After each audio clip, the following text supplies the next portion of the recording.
Exodus chapter 12, Holman Christian Standard Bible. The Lord said to Moses and Aaron in the land of Egypt, "This month is to be the beginning of months for you.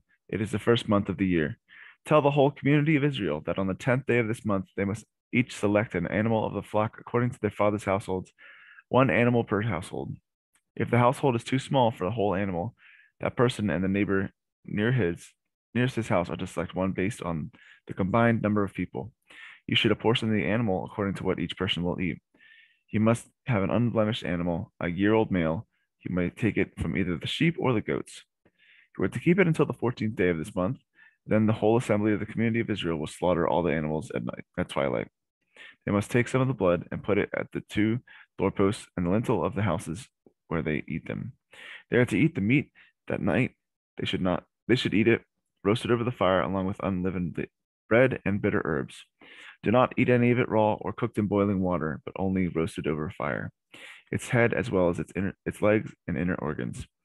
Do not let any of it remain until morning. You must burn up any part of it that remains before morning. Here's how you must eat it. You must be dressed for travel, your sandals on your feet, and your staff in your hand. You are to eat it in a hurry. It is the Lord's Passover. I will pass through the land of Egypt on that night and strike every firstborn male in the land of Egypt, both man and beast. I am Yahweh. I will execute judgments against all the gods of Egypt. The blood of the houses where you are staying will be a distinguishing mark for you. When I see the blood, I will pass over you. No plague will be among you to destroy you when I strike the land of Egypt. This is this day is to be a memorial for you. You must celebrate it as a festival to the Lord. You are to celebrate it throughout your generations as a permanent statute. You must eat unleavened bread for 7 days. On the first day, you must remove the yeast from your houses. Whoever eats what is leavened from the first day through the seventh day must be cut off from Israel.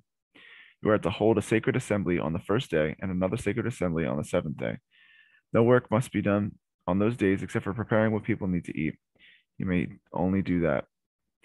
You are to observe the festival of unleavened bread because on this very day I brought your divisions out of the land of Egypt. You must observe this day throughout your generations as a permanent statute. You are to eat unleavened bread in the first month, from the evening of the 14th day of the month until the evening of the 21st day. Yeast must not be found in your houses for 7 days. If anyone eats something leavened, that person, whether a foreign resident or a native of the land, must be cut off from the community of Israel. Do not eat anything leavened. Eat unleavened bread in your homes. Then Moses summoned all the elders of Israel and said to them, "Go, select an animal from the flock according to your families, and slaughter the Passover animal. Take a cluster of hyssop, dip it in the blood that is in the basin, and brush the lintel and the two doorposts with some of the blood in the basin. None of you may go out the door of his house until morning. When the Lord passes through to strike Egypt and sees the blood on the lintel and the two doorposts, he will pass over the door and not let the destroyer enter your houses to strike you. Keep this command permanently as a statute for you and your descendants. When you enter the land that the Lord will give you as he promised, you are to observe this ritual. When your children ask you, 'What does this ritual mean to you?' you are to reply, 'It is the Passover sacrifice to the Lord, for he passed over the houses of the Israelites in Egypt when he struck the Egyptians and spared our homes.' So the people bowed down and worshipped. Then the Israelites went and did this. They did just as the Lord had commanded Moses and Aaron. Now at midnight, the Lord struck every firstborn male in the land of Egypt, from the firstborn of Pharaoh, who sat on his throne, to the firstborn of the prisoner who was in the dungeon, and every firstborn of the livestock. During the night, Pharaoh got up, he along with all his officials and the Egyptians, and there was a loud wailing throughout Egypt because there wasn't a house without someone dead. He summoned Moses and Aaron during the night and said, 'Get up, leave my people, both you and the Israelites, and go. Worship Yahweh as you have asked. Take even your flocks and your herds as you have asked, and leave. Also bless me.' Now the Egyptians pressured the people in order to send them quickly out of the country, for they said, 'We are all going to die.'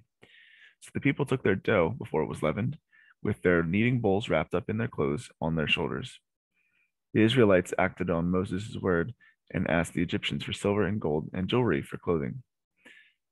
And the Lord gave the people such favor in the Egyptians' sight that they gave them what they requested. In this way, they plundered the Egyptians. The Israelites traveled from Ramesses to Succoth, about 600,000 soldiers on foot, besides their families. An ethnically diverse crowd also went with them, along with a huge number of livestock, both flocks and herds. The people baked the dough they had brought out of Egypt into unleavened loaves, since it had no yeast. For when they had been driven out of Egypt, they could not delay and had not prepared any provisions for themselves. The time that the Israelites lived in Egypt was 430 years. At the end of 430 years, on that same day, all the Lord's divisions went out from the land of Egypt. It was a night of vigil in honor of the Lord, because he would bring them out of the land of Egypt. The same night is in honor of the Lord, a night vigil for all the Israelites throughout their generations. The Lord said to Moses and Aaron, "This is the statute of the Passover. No foreigner may eat it, but any slave man, but any slave a man has purchased may eat it after you have circumcised him. A temporary resident or hired hand may not eat the Passover. It is to be eaten in one house.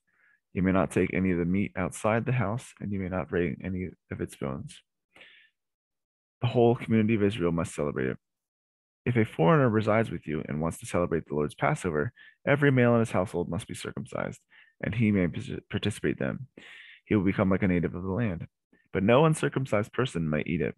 The same law will apply to both the native and the foreigner who resides among you." Then all the Israelites did this, they did just as the Lord had commanded Moses and Aaron. On that same day, the Lord brought the Israelites out of the land of Egypt according to their divisions.